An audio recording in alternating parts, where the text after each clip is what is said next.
Good morning, good afternoon, good evening, good night, good day to you, depending where you are in the world. It's my nighttime devotion, reading from the devotional Lift Him Up. The title today is Laborers with Him. The scripture reading comes from Matthew 5:14. Ye are the light of the world.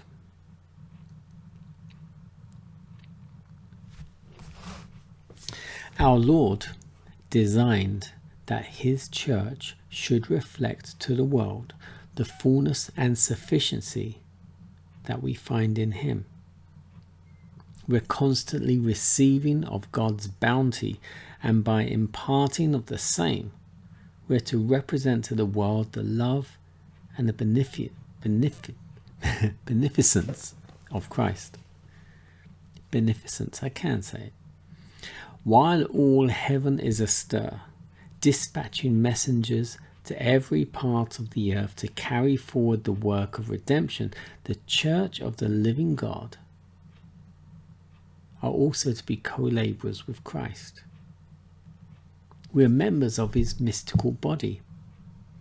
He is the head, controlling all the members of the body.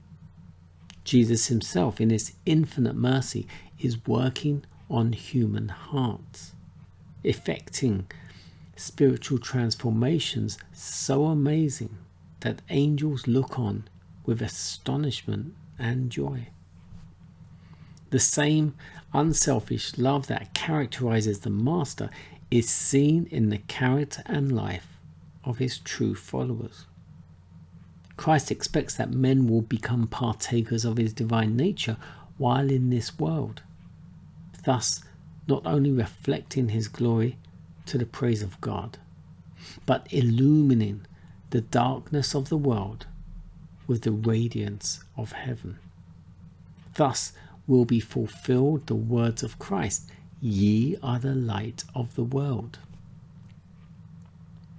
We are laborers together with God, stewards of the manifold grace of God. The knowledge of God's grace, the truths of His word and temporal gifts as well, time and means, talents and influence are all a trust from God to be employed to His glory and the salvation of men. Nothing could be more offensive to God, who is constantly bestowing His gifts upon man, than to see Him selfishly grasping these gifts and making no returns to the giver. Jesus is today in heaven preparing mansions for those who love Him. Yes, more than mansions, a kingdom which is to be ours. But all who shall inherit these blessings must be partakers of the self-denial and self-sacrifice of Christ for the good of others. Never was there greater need of earnest, self-sacrificing labour in the cause of Christ than now, when the hours of probation are fast closing and the last message of mercy is to be given to the world.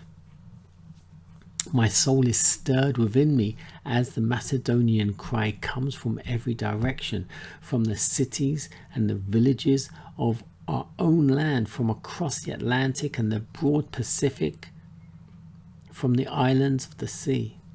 Come over and help us. Brethren and sisters, will you answer the cry, saying, we will do our best both in sending you missionaries and money. We will deny ourselves in the embellishment of our houses, in the adornment of our persons, and in the gratification of appetite.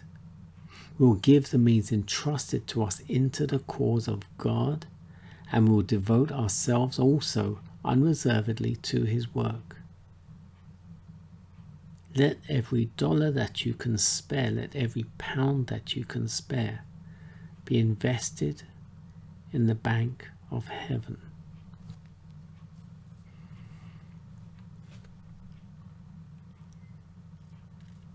Charity, joy, self-denial.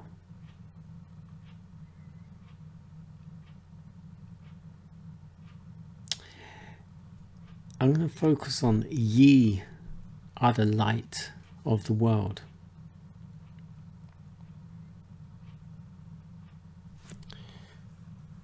Light can also mean truth. Ye are the truth of the world. This world is so full of lies and deception.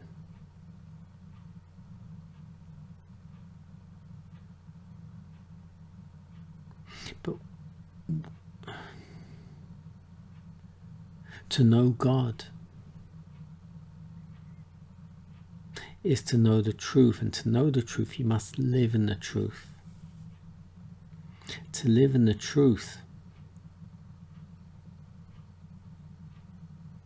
you have to step outside of what you've been taught, of what you know from school, from college, from university, from work.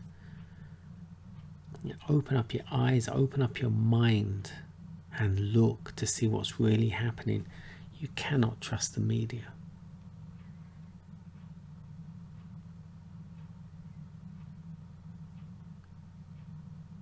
Ye are the light of the world. You are the truth in this world, if you know the truth. And that truth will set you free.